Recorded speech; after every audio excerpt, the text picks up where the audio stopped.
کیا آپ نے کبھی یہ سوچا ہے کہ اللہ ہمیں صبر کرنے کا کہتا کیوں ہے؟ وہ کہتا ہے کہ اس لیے صبر کرو کیونکہ تمہارا اللہ تمہیں اور تمہارے دل میں آنے والی دعاؤں کو تم سے زیادہ جانتا ہے۔ تمہیں صبر اس نیت سے کرنا ہے کہ اللہ تمہاری نیت دیکھ رہا ہے، وہ تم کو خالی ہاتھ نہیں لوٹائے گا۔ یہاں تک کہ تمہیں تو تب بھی صبر کرنا ہے جب آپ صبر کے راستے پر اپنے قدم جما نہیں سکتے، تب بھی آپ کو اس پر چلنا ہے۔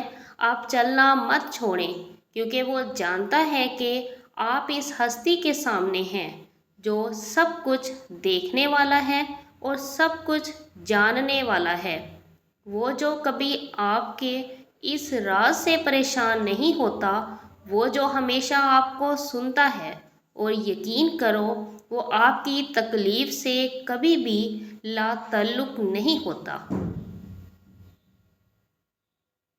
اور پھر تمہیں صبر اس لیے بھی کرنا ہے کہ دینے والے نے وعدہ کر رکھا ہے، اور جب ایسا ہو تو پھر تمہیں وہ چیز حاصل کرنے سے کوئی روک نہیں سکتا۔ یہ دنیا والے بھی نہیں، کبھی کبھی ہمارے دل میں گزرنے والی معمولی خواہشات کو پورا کر کے بتاتا ہے کہ دیکھو میں تمہارے کتنا قریب ہوں۔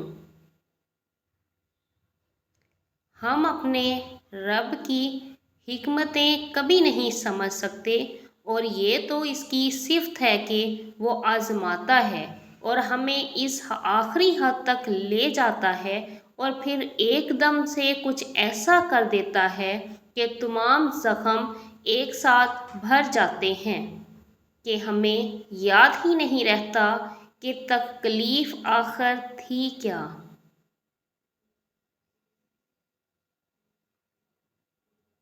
کیوں مایوس ہو جاتے ہو لوگوں کی باتوں سے؟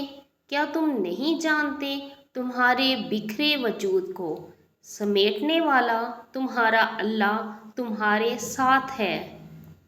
کیوں اندھیرے سے گھبرانے لگتے ہو؟ کیا تم جانتے نہیں کہ اس اندھیرے کے بعد سویرا لانے والا تمہارا اللہ تمہارے ساتھ ہے؟ اور میری بات ہمیشہ یاد رکھنا کہ جو چیزیں اب بھی تمہیں سجدہ کرنے پر مجبور کر رہی ہیں نا، وہ چیزیں اس کی جانب سے تحفہ ہیں، اور وہ خواہشات جن کے لیے تم اب بھی دعا کی غرض سے ہاتھ بلند کرتے ہو، وہ اس کی جانب سے اشارہ ہے۔ تمہیں بس اپنے یقین کا سلسلہ جاری رکھنا ہے، اور پھر دیکھو وہ معجزوں کا سلسلہ کیسے جاری رکھے گا۔ اپنا اور دوسروں کا خیال رکھیں، خوش رہیں، خوشیاں بانٹیں۔ ویڈیو پسند آئے تو لائک، کمنٹ اور سبسکرائب کرنا نہ بھولا کریں۔ اپنا خیال رکھیں گا، نیکسٹ ویڈیو میں ملاقات